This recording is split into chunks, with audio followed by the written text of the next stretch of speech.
We have the evidence to solve it if we can find the right guy. I've been waiting for that one day for a long, long time. 30 years of waiting, and the April Tinsley case is still unsolved. Good evening, I'm Brett Thomas. Heather has the night off. 3 decades ago today, 8-year-old April Tinsley was found dead in DeKalb County. She was abducted while walking to a friend's house in Fort Wayne. And tonight, family and friends are remembering her with a balloon launch. News Channel 15's Alyssa Ivinson is live at April's Memorial Garden, where the ceremony just got started. Good evening, Alyssa.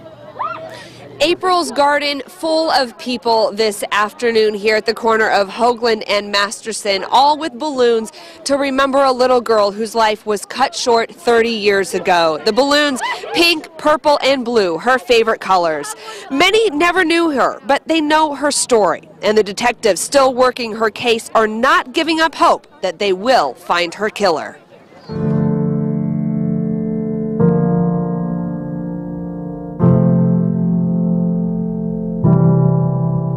30 years. I can't believe it's gone this long. 10,950 days. It's hard not knowing. That's the main thing that hurts the most, is you don't know who did it, why he did it. Now Janet Tinsley sits in April's Garden. She was my pride and joy. She was shy, bashful. She was more like me. Dreaming of a future that can never be. I think about what it'd be like to have her sitting next to me. What would she be doing now? And what she would look like. Just remember back when she was little, and then I'll sit there and sometimes I'll talk to her. April Marie didn't have the chance to grow up. When I had to go and identify her, it's like, you're thinking you wish it was you there and not her. Because, it took a lot from me. April 1st, 1988. 8-year-old April Tinsley was walking home from a friend's house on Hoagland Avenue. The 2 houses from here to here, that's where she was gone in that short of period. Abducted, found sexually molested and suffocated 3 days later in a DeKalb County ditch. Her killer, never named. He took pretty much my whole life. Over the last 3 decades, dozens of detectives worked countless hours. It's a massive investigation with multiple agencies. 700 suspects. It's been a roller coaster. You get an individual who gets called in and it looks like it could be a good suspect, and then they're ultimately ruled out. It's frustrating. Definitely frustrating, just knowing that you just got to move on to the next tip. More than 800 pieces of evidence. I thought it was a very solvable case because we have DNA. A lot of times you don't have the evidence you need. But even with the evidence and 30 years of investigating, police still don't know who killed April Tinsley. Somebody has hopefully firsthand knowledge of what happened. It's time to come forward. Over the years, new evidence would surface, taunting police. First in 1990, 2 years after the crime, the barn writings. I kill 8-year-old April Marie, scrawled in chicken scratch handwriting on the side of a barn. Then the notes, 4 of them, found in 2004. The same handwriting, the same message. I am same person that kidnapped and raped and killed April Tinsley.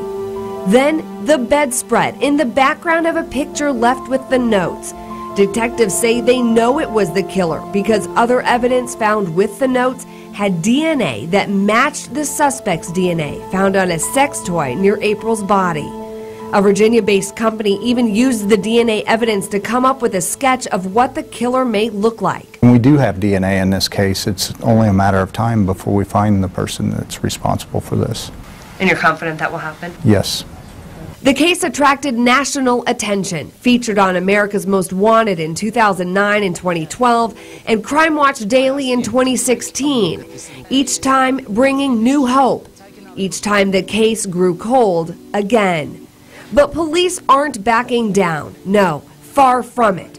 Detectives from Fort Wayne Police, Allen County Sheriff's Department, State Police, and the FBI still meet every month. Discuss how we're going to follow up new leads, new suspects, and anything new that might have come up in the case. Law enforcement is still fully engaged. We still care about this case, and we're going to keep working and hopefully until it's solved.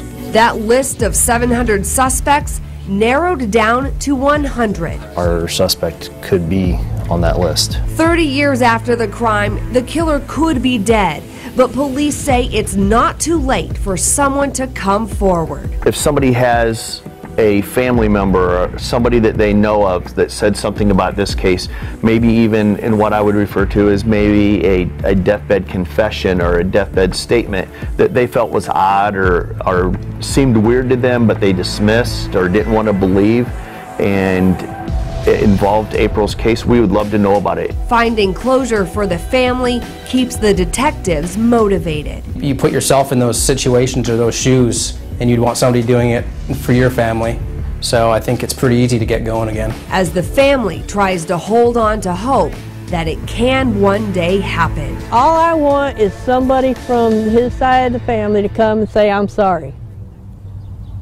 If they can give me that, and then that'd be a little bit more closure for me. While they wait for that day, a memorial in the Tinsley living room keeps their daughter with them. Every morning when I get up, I say hello. When I go to bed, I say good night. And then when it gets to like her birthday and everything, I'll be saying happy birthday. And sometimes sitting in the garden, April's garden. There's a white butterfly flies over here on this certain flower all the time. She, April's angel, might visit them.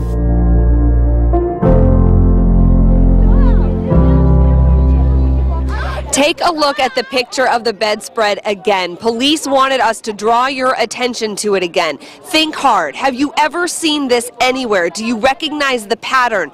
If you do at all, even a little bit, call Fort Wayne Police, because what seems like the smallest piece of information could be the missing link to turn this cold case into a closed case. Live in Fort Wayne, Alyssa Ivinson for 15 Finds Out.